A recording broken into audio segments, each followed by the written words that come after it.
Honourable David, I might have pressed the bell a minute early.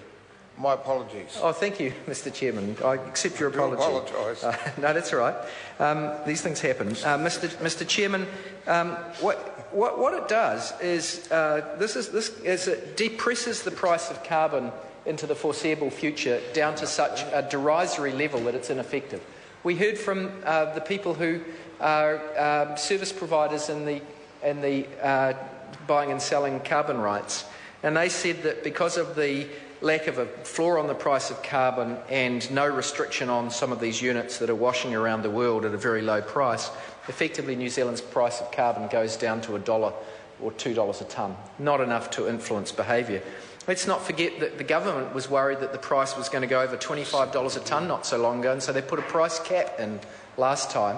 The price has now gone to about $1 or $2, going to $1 or $2, and they don't think that they need to restrict units or have a price floor. 5 minutes from now, is it? Thank you, Mr. Chairman. Well, I mean, it just doesn't make sense, particularly given that as this government, and I remember the Honourable David Carter saying this in earlier contributions in prior legislation, saying that we ought not to move ahead of Australia, they said.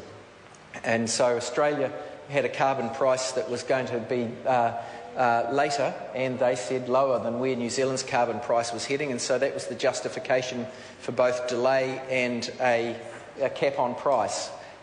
The Australian price now is far higher than the New Zealand's price. Currently it's about $30 a tonne, 30 Australian a tonne.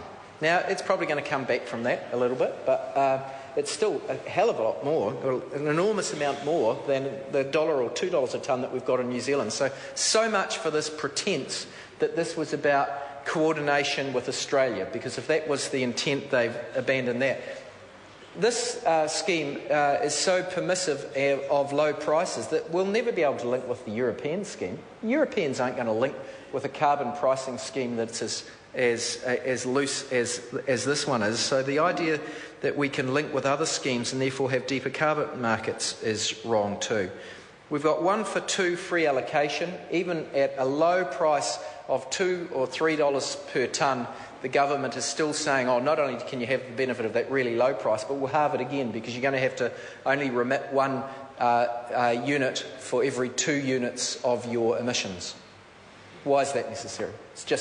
This is just a fig leaf, sir, for inaction. And as other speakers have said, it makes a mockery of the government's pretence that they're going to reduce emissions by 50% by 2050. And I think that's sad. I do think that's sad. Now, I don't think New Zealand can overcome these problems alone. And I'm not someone who says that we should sacrifice the interests of all our industries so that we're just chasing a Pyrrhic victory on our own. I don't think anyone on this side of the House says that. But I do think we should be doing something meaningful. And I do think that means that we have a responsibility to the world to be actually doing something to try and curb our emissions growth. And if it's not going to be through this legislation, then maybe it should be through regulation. I certainly think there should be a floor on the price of carbon, and so I was disappointed that the government voted down Kennedy Graham's amendment to that effect. There should be a floor if you're going to have a ceiling. You can't justify that asymmetric interference with what is meant to be a market-based approach to minimise emissions at the lowest and most efficient cost to the economy. Mr. Speaker, this legislation is a disappointment. This legislation is a shadow of what was originally produced. It can actually be fixed in the future, but at the moment, New Zealand's climate change response is effectively nil. Dr. Kennedy Graham.